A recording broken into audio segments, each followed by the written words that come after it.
الدین الخالص. الحمد لله كفى وسلام على عباده الذين اصطفى اما بعد فاعوذ بالله من الشيطان الرجيم بسم الله الرحمن الرحيم والملك على ارجائها ويحمل عرش ربك فوقهم يومئذ ثمانية. معزز حاضرین مجلس، گزشتہ درس میں فرشتوں سے متعلق بتایا گیا تھا کہ ان پر ایمان لانا یہ دین اور اسلام کا اور ایمان کا حصہ ہے، اور جو شخص فرشتوں پر ایمان نہیں لاتا وہ حقیقی معنی میں مومن نہیں. کچھ باتیں اور بھی عرض کرنی ہیں فرشتوں کے تعلق سے جو باقی رہ گئی تھی. فرشتوں پر ایمان لانے کی ایک علماء کرام نے مکمل ایک تفصیل بیان فرمائی کہ ایمان کس معنی میں فرشتوں پر لانا ہے. صرف یہ کہہ دینا کہ ہم فرشتوں پر ایمان لاتے ہیں یہ کافی نہیں، اس کی کیفیت ہے، اس کے طریقے ہیں. اور پھر فرشتے بھی یعنی 1 2 لاکھ 4 لاکھ 6 لاکھ 10 لاکھ ایسے اتنے فرشتوں کی کچھ تعداد کا صحیح علم کتاب و سنت سے ہمیں نہیں ملتا، یعنی بالکل پرفیکٹ تعداد ان کی کتنی ہے. آپ اندازہ لگائیے کہ اللہ کے نبی صلی اللہ علیہ وسلم نے ایک حدیث میں فرمایا کہ جس طرح انسانوں کے لیے اللہ رب العالمین نے ان کا ایک مرکزی گھر عبادت خانہ بیت اللہ بنایا ہے، اسی طرح فرشتوں کا بھی ایک مرکزی گھر عبادت خانہ اللہ کی عبادت کے لیے آسمان میں بنایا، جسے بیت المعمور کہتے ہیں. بیت المعمور یہ فرشتوں کا بنایا گیا، وہاں پہ اللہ کی عبادت کا ایک مقام. روز آنا اس بیت المعمور میں 70,000 فرشتے اللہ کی عبادت کے لیے حاضر ہوتے. 70,000.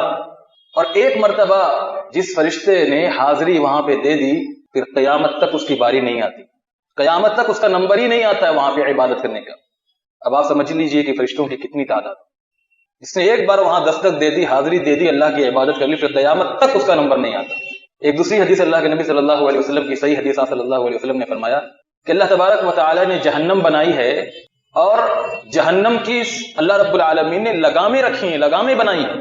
جس طرح گھوڑے کے ناک میں لگام ڈالی جاتی ہے اور گھوڑ سوار اس لگام کو اپنے ہاتھ میں تھامے رہتا ہے تاکہ گھوڑے کو کنٹرول کیا ہے اور جس رخ چاہے جس سمت چاہے گھوڑے کو وہ چلا لے، دوڑا لے. اسی طرح اللہ رب العالمین نے جہنم کی بھی لگام بنائی.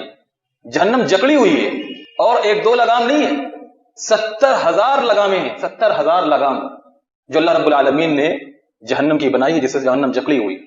اور جب قیامت آئے گی تو فرشتے ان لگاموں کو پکڑ کر اللہ کی بارگاہ میں جہنم کو لے کر آئیں گے اور عرش کے بائیں جانب رکھ دیں گے، عرش کے بائیں جانب رکھ دیں گے. ایک لگام یعنی 70,000 لگام ہے، ایک لگام 70,000 فرشتے پکڑے ہوئے ہوں گے. ایک لگام پکڑنے والے کتنے فرشتے ہوں گے؟ 70,000 فرشتے ہوں گے. اور لگامیں کتنی ہوں گی؟ 70,000 لگامیں ہوں گی جن سے جہنم جکڑی ہوئی ہوگی. وہ گھسیٹ کر لائیں گے اور عرش کے بائیں جانب اللہ رب العالمین کی وہ جہنم رکھ دیں گے. ان تمام احادیث مبارکہ اور اس جیسی احادیث مبارکہ سے اندازہ لگتا ہے کہ فرشتوں کی یعنی انگنت تعداد ہے جن کا شمار کرنا اور جن کا علم حاصل کرنا یعنی پرفیکٹ ان کی تعداد کا یہ محال اور ناممکن ہے.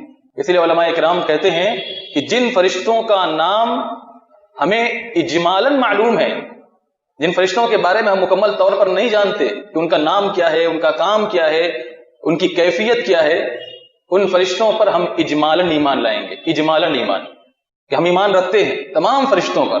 بھائی بہت سے فرشتے ہیں جن کے بارے میں نہیں معلوم، جن کو اللہ رب العالمین نے مختلف ڈیوٹی اور مختلف ذمہ داری دے رکھی، تو جن کا نام اور جن کا کام نہیں معلوم اجمالاً ہم ان پر ایمان رکھیں گے. اور جن کا نام اور کام دونوں معلوم ہے ان پر تفصیلاً ایمان رکھے کہ ہم جبریل پر ایمان لاتے ہیں، ہم میکائیل پر ایمان لاتے ہیں، ہم اسرافیل پر ایمان لاتے ہیں، ہم جہنم کے داروغہ مالک پر ایمان لاتے ہیں، ہم جو ہے قبر کے جو فرشتے ہیں 2 فرشتے منکر اور نکیر ان پر ایمان لاتے ہیں.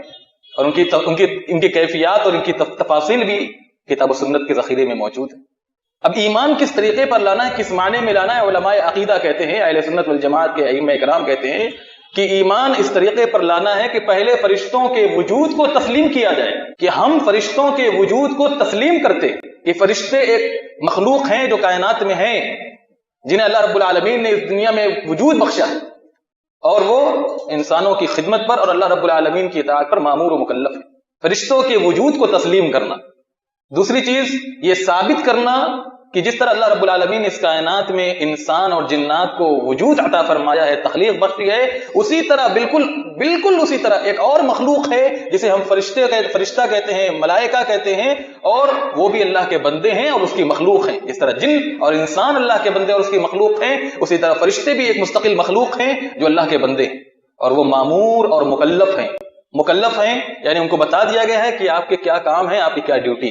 مامور ہیں، انہیں حکم دیا گیا ہے کہ آپ کو فلاں فلاں کام کرنا ہے. وَيَفْعَلُونَ مَا يُؤْمَرُونَ لَا يَعْصُونَ اللَّهَ مَا أَمَرَهُمْ وَيَفْعَلُونَ مَا يُؤْمَرُونَ. اللہ رب العالمین نے بلا شبہ فرشتوں کو بڑی طاقت دے رکھی ہے، بڑی قوت دے رکھی ہے، لیکن فرشتے انہی باتوں پر قادر ہیں جن کی اللہ نے قدرت دی ہے، ان باتوں پر قطعاً قادر نہیں جن کی اللہ نے قدرت نہیں دی ہے.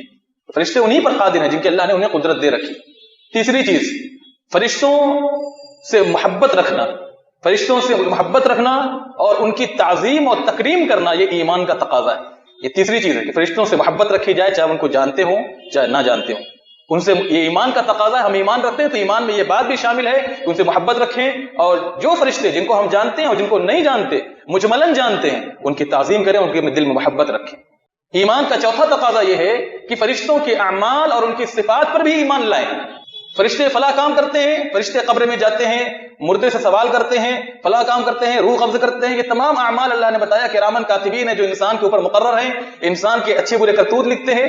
تو یہ فرشتوں کے جو اعمال ہیں، فرشتوں کی جو صفات قرآن و حدیث میں بیان کی گئی ہیں، فرشتے کی کیا شکل ہے، اللہ رب العالمین نے 2 مرتبہ دیدار کا موقع دیا رسول کریم صلی اللہ علیہ وسلم کو. آپ صلی اللہ علیہ وسلم نے اپنی پوری مکمل زندگی میں حضرت جبریل علیہ الصلوۃ والتسلیم کو ان کی اصل شکل میں 2 مرتبہ دیکھا. 2 مرتبہ دیکھا. بڑی بھیانک اور خوفناک وہ صورت تھی. دیکھ کر اللہ کے نبی صلی اللہ علیہ وسلم کی پہلی کیفیت جو آپ پر وحی نازل ہوئی، کیا کیفیت تھی آپ صلی اللہ علیہ وسلم کی جب آپ اپنی بیوی خدیجہ کے پاس آئے اور چادر اڑانے کے لیے کہہ رہے تھے زملونی زملونی، مجھے اپنی موت کا خطرہ ہے، مجھے اپنی جان کا خطرہ ہے، مجھے یقین ہے کہ میں مر جاؤں گا. اس قدر آپ صلی اللہ علیہ وسلم پر خوف سمایا ہوا تھا، پسینے چھوٹ رہے تھے. تو یہ جبریل علیہ الصلوۃ والتسلیم کو پہلی مرتبہ اصل شکل میں دیکھا تو اللہ کے نبی صلی اللہ علیہ وسلم اپنے آپ پر قابو نہ رکھ سکے. اور دوسری مرتبہ بھی اللہ کے نبی صلی اللہ علیہ وسلم نے دیکھا تو چونکہ مانوس ہو چکے تھے اللہ صلی اللہ علیہ وسلم پر وہ کیفیت طاری نہیں ہوئی. پہلی مرتبہ وہ خوف و ہراس جو پہلی مرتبہ طاری ہوا، پورا آسمان ایسا لگتا تھا، نبی کریم صلی اللہ علیہ وسلم نے فرمایا پورا آسمان ایسا لگتا تھا ان کے پروں سے ڈھانپ دیا گیا ہے.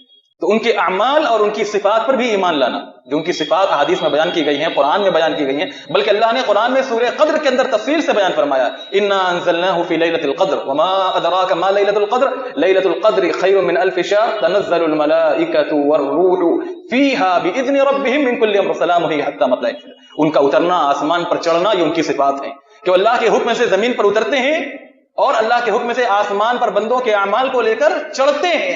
تو ان کے اعمال، ان کی صفات، ان پر ایمان لانا یہ ایمان کا تقاضا. یہ چوتھی. 5ویں قسم یہ ہے کہ فرشتوں سے اس حیثیت سے، اس طریقے سے محبت رکھیں، اس طریقے سے ان سے رکھیں کہ ہم بندہ یہ جانے کہ یہاں کوئی ہے اس کائنات میں جو ان کے ساتھ عبادت میں شریک ہے. صرف ہم عبادت نہیں کر رہے ہیں بلکہ فرشتے بھی ہیں جو مخلوق کی حیثیت سے، بندے کی حیثیت سے اللہ کی عبادت کر رہے ہیں. وَنَحْنُ نُسَبِّحُ بِحَمْدِكَ وَنُقَدِّسُ لَكَ. اللہ رب العالمین نے قرآن مجید میں ایک جگہ فرمایا وَإِن مِّن شَيْءٍ إِلَّا يُسَبِّحُ بِحَمْدِهِ. ہر چیز، ہر مخلوق، ہر شے اللہ کی تسبیح بیان کرتی ہے، اللہ کی عبادت کرتی ہے، اللہ کا ذکر کرتی ہے. تو یہاں کوئی ہے جو عبادت میں شریک ہے. اور فرشتے اللہ رب العالمین ان کے ہاتھوں بندے کی مدد فرماتے ہیں. ان کے ذریعے سے اللہ رب العالمین فرشتوں کے ذریعے سے بندوں کی مدد فرماتے ہیں، ان کی معاونت فرماتے ہیں. جیسے بدر کے موقع پر اللہ کے نبی صلی اللہ علیہ وسلم کی دعا کے بعد اللہ تبارک و تعالی نے بے شمار فرشتے مسلمانوں کے، صحابہ کرام کے اور نبی علیہ الصلوۃ والتسلیم کی مدد کے لیے بدر میں اتارے. تو یہ ایمان کی 5 قسمیں ہیں کہ ایمان اس کیفیت اور اس اعتبار اور اس طریقے سے لانا ہے تو ایمان کہلائے گا. فرشتوں کے نام کتاب و سنت میں موجود ہیں. چند فرشتوں کے نام جس کا میں نے ذکر کیا، جبریل، میکائیل، اسرافیل اور مالک جو جہنم کا داروغہ ہے، اور منکر نکیر. ان کے علاوہ بہت سے مشہور نام ہیں جو لوگوں میں مشہور ہیں، علماء میں مشہور ہیں، پڑھنے اور سننے میں آتے ہیں، لیکن کتاب و سنت کے ذخیرے سے صحیح معنی میں ان کے نام کی تصدیق نہیں ہوتی. مثال کے طور پر علماء کے طبقے میں اور عوام کے طبقے میں مشہور ہے کہ جنت کا جو داروغہ ہے، جنت کا جو خازن ہے، جنت پر دروازے پر جو مامور فرشتہ ہے اس کا نام رضوان ہے، رضوان. لیکن کتاب و سنت سے معلوم نہیں ہوتا کہ جنت کے فرشتے کا نام رضوان ہے. یہ علماء میں مشہور ہے، اس کے فرشتے، اس کے خازن کا نام، اس فرشتے کا نام رضوان ہے.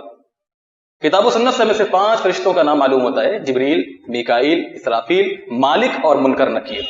ایک سوال یہاں پہ یہ ہے کہ کیا قیامت کے دن جب اللہ رب العالمین ساری دنیا کو فنا کے گھاٹ اتار دے گا، کل من علیہا فان، کیا فرشتے بھی فنا کے گھاٹ اتر جائیں گے؟ کیا تمام فرشتے بھی ان کا وجود ختم ہو جائے گا، ان کا کام ختم ہو جائے گا، یا یہ بھی باقی رہیں گے؟ اس سلسلے میں 2 رائے، 2 مسئلہ ہے، 2 مسلک ہے. ایک علماء کا گروہ کہتا ہے کہ فرشتے سب کے سب فنا کے گھاٹ اتر جائیں گے، کوئی فرشتہ باقی نہیں رہے گا. جبریل، میکائیل، اسرافیل، مالک، منکر نکیر سب ختم ہو جائیں گے. کل من علیہا فان، کل نفس ذائقۃ الموت، یہ اصول بیان کرتے ہیں. لیکن علماء کا ایک دوسرا گروہ ہے جو محدثین کا گروہ ہے، وہ کہتے ہیں کہ نہیں، فرشتے موت کے گھاٹ نہیں اتریں گے، فرشتے فنا نہیں ہوں گے، فرشتوں کو اللہ باقی رکھے گا اور وہ خدمت کریں گے قیامت کے دن بھی اور قیامت کے بعد بھی۔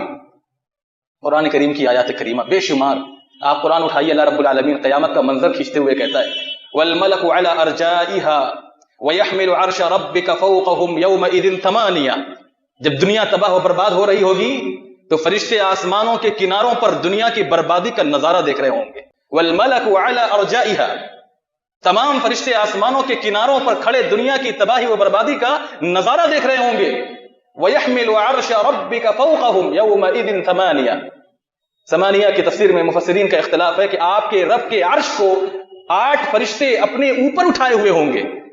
امام ابن جریر وغیرہ، امام طبری وغیرہ کہتے ہیں کہ 8 فرشتے نہیں بلکہ فرشتوں کی 8 صفیں مراد ہیں۔ اب ان 8 صفوں میں کتنے فرشتے ان کا علم نہیں، کہ ثمانیۃ صفوف، 8 صفیں فرشتوں کی اللہ کی بارگاہ میں عرش اٹھائے ہوئے ہوں گے اللہ رب العالمین کا۔ اسی طرح قرآن مجید میں جہنم کا ذکر جہاں آتا ہے وہاں اللہ رب العالمین جہنمیوں کے رونے، گڑ گڑانے، واویلا کرنے کا ذکر کرتے ہوئے کہتا ہے وَنَادَوْا يَا مَالِكُ لِيَقْضِ عَلَيْنَا رَبُّكَ، جہنمی جہنم میں پکاریں گے، کہیں گے اے مالک، اے جہنم کے داروغہ، لِيَقْضِ عَلَيْنَا رَبُّكَ، اپنے پروردگار سے کہے کہ ہماری زندگی کا فیصلہ کر دے، ہمیں یہاں مار دے، ختم کر دے، بار بار تکلیف کیوں دے رہا ہے؟ لِيَقْضِ عَلَيْنَا رَبُّكَ قَالَ إِنَّكُمْ مَاكِثُونَ، وہ کہیں گے تمہیں یہی ٹھہرنا ہے۔ وہ مالک جو داروغہ ہے وہ کہے گا یہی تمہیں ٹھہرنا ہے، تمہارا یہی ٹھکانہ ہے۔ سورہ ملک کے اندر اللہ رب العالمین کہتا ہے کہ جب کلما القی فیہا فوج سألہم خزنتہا الم یاتکم نذیر، جب جہنمی اور جہنمی گروہ جہنم میں جھونکا جائے گا، جہنم کا داروغہ پوچھے گا سألہم خزنتہا الم یاتکم نذیر، کیا تمہارے پاس ڈرانے والے نہیں آئے تھے، فرشتے نہیں آئے تھے، علماء نہیں آئے تھے، دعات نہیں آئے تھے؟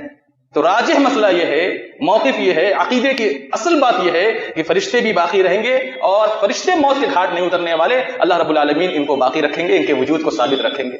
اللہ رب العالمین ہم تمام مسلمانوں کو عقیدے کے مسائل کو سمجھنے، سننے اور اپنے دلوں میں راسخ کرنے کی توفیق عطا فرما۔